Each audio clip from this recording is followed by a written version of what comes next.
the other day with Alex Eala, that's been a talk, which is understandable. There's some players coming from respective countries, like she's coming from Philippines, which is now a big deal. She's been the biggest ever, tennis player from that country, which is a big country, and there's big interest. So things like that happen. I mean, it's you could argue that it was, maybe a poor schedule, and maybe they could schedule them on a bigger court. Yes, but again, she's so young and she's just coming through. So. And obviously the first couple of rounds, the schedule is so packed, the big courts with big names, it's difficult. It's not easy to manage that. But again, it's a good problem to have, to be honest. This was definitely one of the bigger Filipino turnouts. New York was huge. It was tough because it also depends what court you're on. That you feel the noise and things. I would say the top two so far have been Melbourne and UK. At the Australian Open, something no one predicted just happened. Aryna Sabalenka, the defending champion and world #1, is handling her business on center court. Powerful, dominant, exactly what you expect from a player at the top of the sport. But somehow, she's no longer the main story. A 20-year-old qualifier from the Philippines, Alex Eala, has completely hijacked the spotlight. While Sabalenka plays in packed main arenas as scheduled, Eala is turning small outer courts into chaotic must-see events. 5,000 fans crammed into spaces never designed for that level of energy. Lines wrapping around walkways. Security trying to manage overflow crowds. The buzz spilling across Melbourne Park. And the numbers. They're staggering. Highlight clips of Eala are pulling massive engagement. Merchandise tied to her name is moving fast. Social media conversations around her matches are exploding, in some cases outpacing the buzz around the world #1. That's not how tennis is supposed to work. Traditionally, attention follows titles. Spotlight follows rankings. Champions command the narrative. But Melbourne just witnessed something different. A shift in momentum. Sabalenka still has the trophies, the ranking, the resume. Eala has the movement.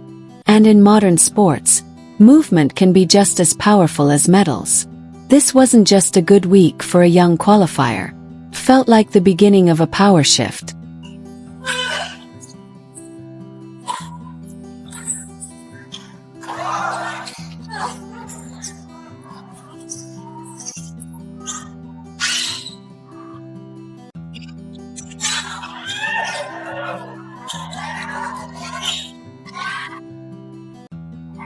So here's the real question everyone's asking. Is Alex Eala experiencing true star power? Or is this just temporary hype fueled by Filipino community support? What's happening in Melbourne isn't normal by professional tennis standards. At the Australian Open, a 20-year-old ranked outside the top 100 is generating more noise, bigger crowds, and louder online engagement than Aryna Sabalenka, the defending champion and current world #1. That's not exaggeration. That's observable reality. Sabalenka is doing everything right. She's dominating center court matches, firing aces, crushing forehands, playing championship-level tennis exactly as expected from a top seed. But look at the stands. Meanwhile, Eala gets scheduled on outer courts, venues designed for 1,500 spectators, and thousands more show up. Security scrambling, walkways jammed, fans climbing onto railings just to catch a glimpse. When Court 6 filled to capacity, the overflow crowd reportedly dwarfed the official seating. The atmosphere felt less like a first-round tennis match and more like a Davis Cup tie. And here's the statistic that really changes the conversation. During one of Sabalenka's nationally televised matches, streaming numbers from Southeast Asia reportedly spiked for Eala, even when she was only practicing. Practice, not even a competitive match. If that trend holds, it forces tournament executives and sponsors to rethink everything they thought they knew about viewership economics. Because tennis has always assumed this formula. Ranking equals relevance. Titles equals attention. Melbourne is challenging that assumption. Sabalenka is the complete professional package. Powerful, precise, ruthless, efficient, But dominance can sometimes feel predictable. When a world number one wins, it's expected.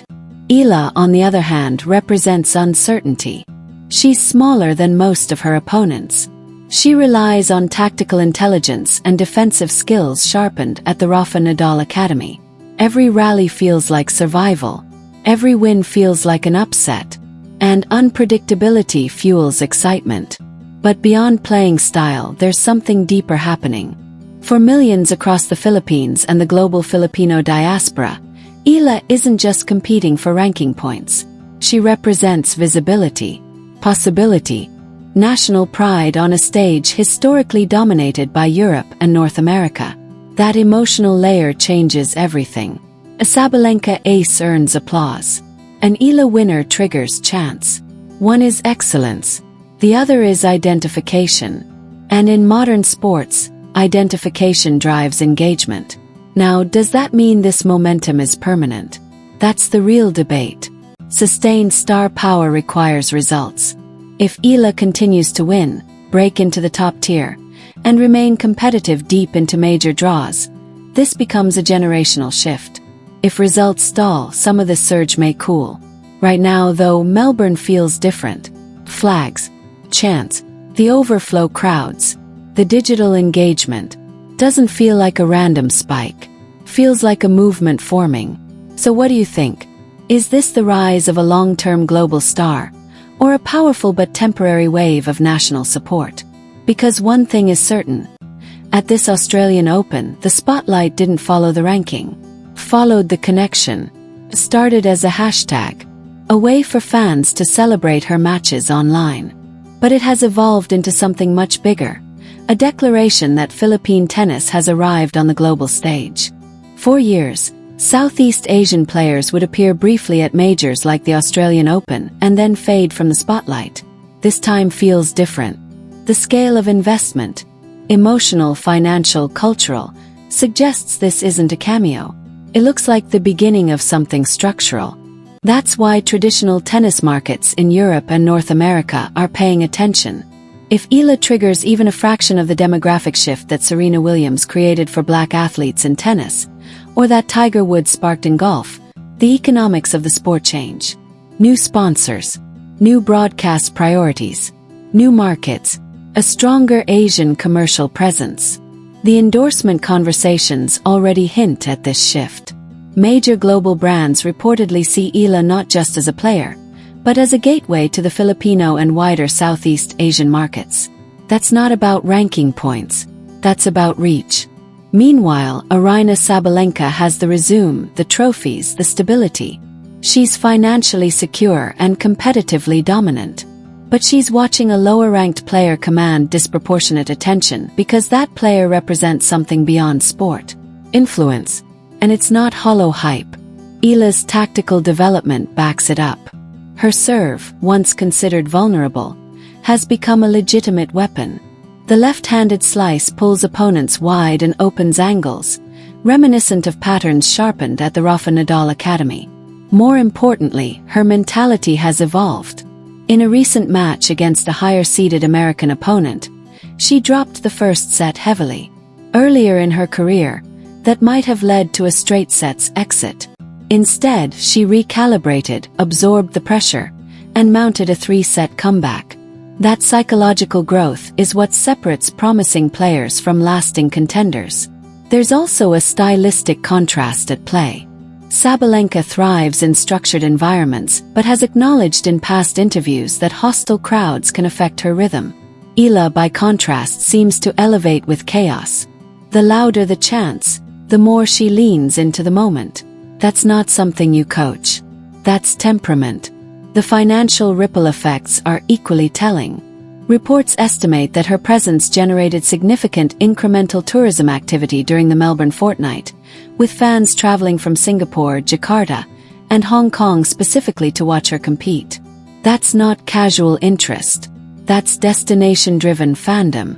In Manila, anecdotal reports describe traffic slowing, businesses pausing, and schools screening her matches. Comparisons being drawn to the national obsession during Manny Pacquiao's peak years. The difference. Boxing has deep cultural roots in the Philippines. tennis doesn't. The fact that Eala is generating this response in a sport without historic dominance in the country speaks to how symbolic her presence has become. And imagine the psychological dynamic for Sabalenka. She's dominating on court, winning efficiently, playing superior tennis. Yet press conferences shift toward questions about Eala's fan base. The narrative gravitates elsewhere. The defending champion becomes a secondary character in her own tournament. That realization stings, because it reinforces a difficult truth. Being the best player doesn't automatically make you the most significant story. Star power operates on a different axis than rankings. History supports this pattern. When Maria Sharapova rose, she unlocked Russian markets. When Li Na won Grand Slams, China's commercial involvement in tennis expanded dramatically. When Serena Williams dominated, she broadened the sport's cultural footprint. Eala appears to be catalyzing something similar for Southeast Asia and the global Filipino diaspora. And diaspora support travels. Wherever there are strong Filipino communities, Australia, the Middle East, North America, there is built-in potential for that same atmosphere to replicate. The critical question is sustainability. Will results match momentum? If she climbs the rankings and remains competitive at majors, this becomes permanent structural change. If performance stalls, some intensity may cool. But history suggests that once a demographic connects with a sport through one athlete, engagement rarely disappears entirely. Even if she exits early in Melbourne, the impact is already established. She has demonstrated the ability to generate global attention and measurable economic influence, overshadowing a defending champion ranked 100 places above her. Sabalenka may lift the trophy. She may add another major to her collection. But Eala has already proven she can command the narrative. And in modern professional tennis, narrative power can be just as valuable as silverware. That's the shift Melbourne just revealed. I mean, she played an incredible match, and I tried my very best. I was fighting till the very last point. I had my opportunities. Feels like I missed couple, but I mean, it's tennis, you know. Today you're a loser, tomorrow you're a winner, so hopefully I'll be more of a winner this season than a loser. So hoping right now and praying.